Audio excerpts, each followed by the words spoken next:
So, this is going to be a what would you do or what do you do? So, what do you do when you feel like there's certain people that have been hacking you and surrounding you in order to take everything, literally everything from you, to leave you empty and isolated in a state of constant survival mode?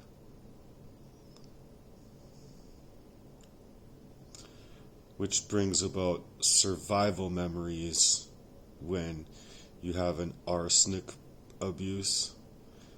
I personally believe it was arsenic because when I came back home, and I gotta explain this probably because otherwise people are gonna think I'm nutty. But when I came back home from a doctor's office that told me there was a concerning high level of a metal in my body, and so I asked him which one it was, and he couldn't say which one. I said, well, don't you think it would be important to send my blood in to a toxicologist and get that information to me? I guess not. But the fact of the matter is, it's been a concern of mine for a long time because I've been fighting a covert warfare against me. I've been like, something's happening to me, brothers. Please, you gotta help me figure this out. Like, I shouldn't have to feel like I have to go to the girls in my life, you know? And I would really like it if you guys could help me figure out what's happening to me. Well, it turns out that they and my own 28-year friend, hacker friend, was the ones that did it to me, and were doing it to me by proxy, controlling even my relationships with females. It's really sad, you guys. So, that's why I'm explaining it that way. What do you do when you're left fighting a spiritual battle that seems endless, that nobody else seems to understand? But at the same time, you know in your heart that there's still a call for you to break free from and reclaim your life from. Like these energies just continue to rise up and rise up and rise up, right? Throughout your life in a covert fashion. So I'm trying to really explain it in that kind of way because it seems like I can't break free from it. So what do you do when you find yourself stuck on constant loop inside of that emotional drought and that pain and that loop of betrayal? That's narcissistic, very covert, malignant, narcissistic. But it's like criminally inlaid inside of my life to keep me in this toxic loop on repeat, to where I wouldn't have had the mental capacity to see these people for who they were and reason through it. So I guess they say ignorance is bliss. So I've been able to smile and coagulate with people, compartmentalizing myself and whatnot. But no one seems to have any answers to the questions I'm asking out here, probably because they don't really know what to say. But I'm looking for love. I deserve love, not what these people did to me. And it's scary. It's scary to me because I know I'm 44 years old. It's scary to me because that at 43 I figured it out, and I figured it out strongly, hardcore, because of the way that people were moving. I let them think that I was still being poisoned off for a long time, throwing away the coffee, had them even wondering how is he still alive? I just, that kind of thing.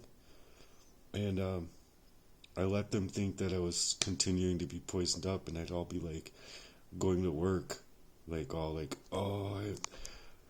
me, and I'd know why they're calling me, to collect information, and I'd be all I don't know what's going on. I don't feel right, you guys. I don't feel right. Can I call you back? But it'd be I'm saying you guys because it'd be multiple calls. One call, and then 5 minutes later, another call from somebody else.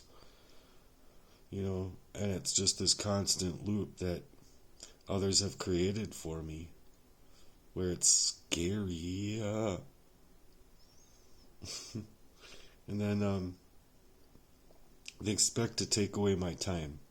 I should say that. They expect me to go over onto the smear campaign channel and be like, no, don't do this, but I'm not. I'm forgetting that they're even around or whatever, because if they don't repent of their sins and they don't want to repent of their sins and they're moving in that way, they're straight up like creating Baphomet's bridge with like engineers and everything, to like think that they're going to be okay when they get to Satan's camp, but they're not going to be.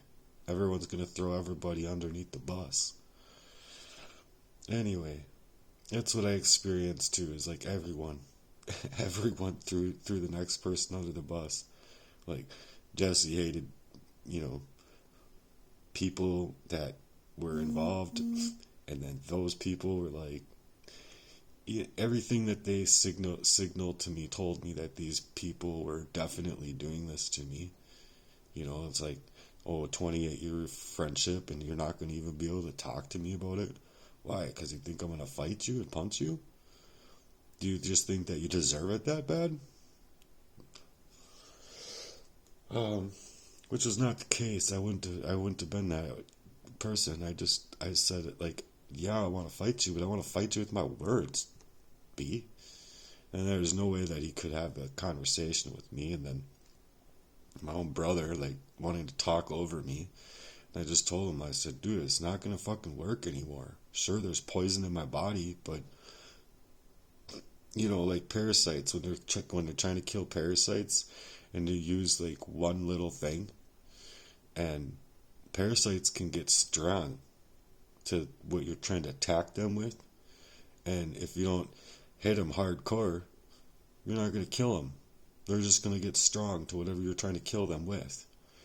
And then same thing with like an arsenic abuse, or like, obviously rat poison works, but that's what arsenic is. It's just arsenic and rat poison.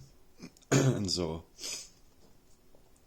there's a lot of things that people do to people that keep them lost in their own state of mind, or their own sense of self and agility and love life and financial life and everything like that. So, okay, next question. What do you do when you want to stand on your faith and your purpose, but the external forces that are so overwhelming that it feels like a daily struggle just to maintain that hope that you could even get to that place ever again? Like, financially strapped, financially ruined, time and energy just crushed by these people. You try and make it to a church. You try. And then when you go into a church, even if it's 2 blocks away, sorry, but there's people that probably care about these crimes, but they're not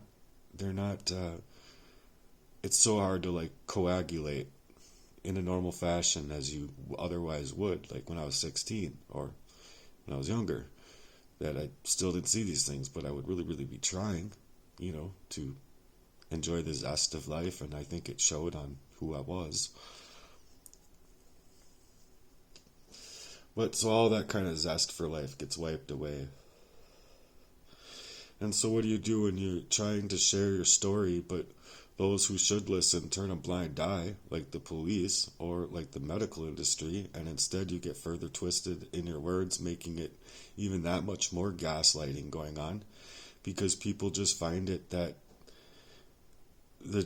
people just don't find it that you deserve justice in anything. They see it as a mental health thing. No.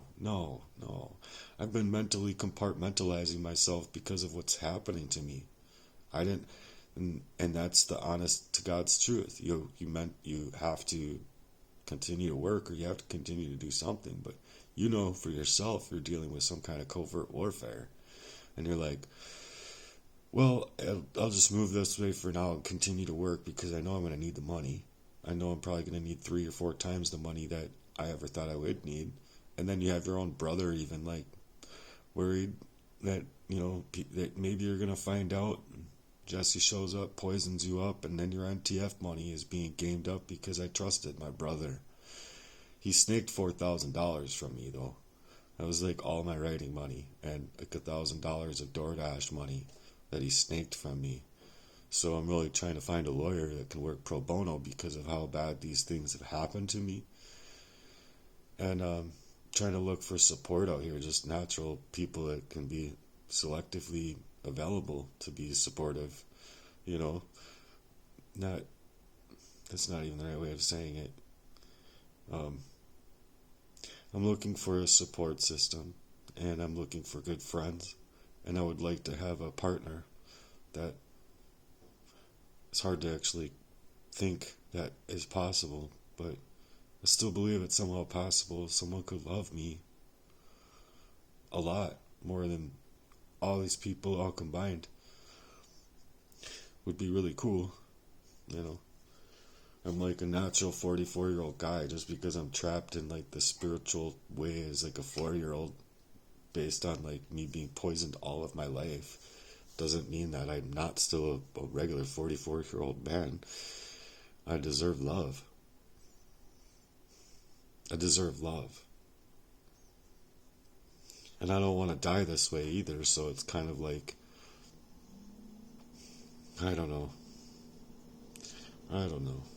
It's hard to say online like this, but I would like someone to love me, love on me, you know, like when you're in a relationship that way and you're hyper traumatized and you're poisoned, it makes you hypersexualized as well. And then all of a sudden, not only like your girl is a complete malignant, covert, narcissistic abuser poisoning you, but then all of a sudden when everything fizzles and they're leaving, then it's everybody else leaving too, because like she was coming, like the plan was that she was coming back into my own house after 12 years of homelessness that I was placed into before by Jesse Lee with another relationship of mine. And in that time I had another partner or a few partners, you know, but in the fact of the matter is that one of those other partners, I know verbatim, was definitely game as far as poisoning me up. And I came home that night, you know, drove home, and she could barely stand that I even made it back home, because her words to me were, well, I got full coverage on the car, so I don't really care. Like, in other words, so the feeling that I had pulling to the side of 35W, calling her and being like, this is how I'm feeling, she didn't even give one fuck. She just thought, I hope you die. That's all she thought. I hope you die. I hope you fucking crash the fucker, and I'm not worried about it, type of thing. So there's a lot of things that are being added into the way of this abuse against me that people just can't even see as like possible, but it's literally all to convert the crime against me and my sister and even these brothers when we were young, based on my dad. And now these people not only want to cover up the crimes in that fashion, but their main concern is covering up the crime against me with poisoning me. Because if it ever got out to the public in that kind of way, I think that they'd be a little bit scared, which they're showing me that they have no ability to call me, text me, or anything back. So that's scary. So people that I thought of that loved me just didn't, and all withdrew all at the same time. Like, oh, I'm still here, and then you set yourself in the water, and all the water bugs go. You're like, what the fuck? Anyway, I'm going to go on to another section of this. What do you do when? Please answer some of these in the comments below. Even if it's like, there's nothing you can do, and I don't know if there's anything that you can gain from a life outside of this abuse.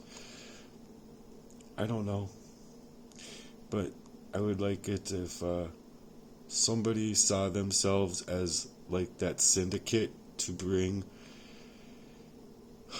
feeling into my body of love because of the stress levels and the arsenic levels and the cyanide or whatever the fuck is in my body. But I believe those two things were used as the last two times I was hit hard. It was cyanide that I lived through, and surprisingly, and I'm not trying to let these people come near me or anyone get near me in the fashion of like, it's so hard to trust people now, you know what I mean? Because you never know, like, you never know if they can hire some person for $55,000 again, per se, just to come and slap some cyanide on your neck and run off. You're done for. If that's the case, it's like you're dead. You're dead. So I literally have paid murderers that I'm literally up against and have been up against for a long time. And I'm trying to explaining it to people and they just think you're crazy. Which I understand because it's crazy.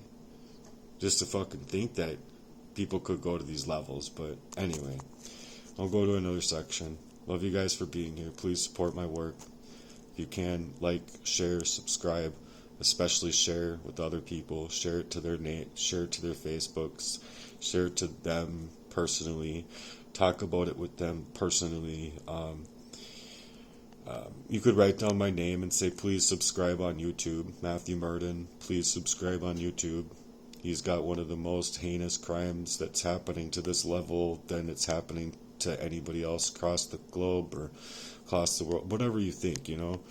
Just put it out there and like put it on a bulletin board or like go walk into your local police department and slap it on there. Just don't even say anything to them. You know, just go like this. Just slap it on the desk and just walk out. Just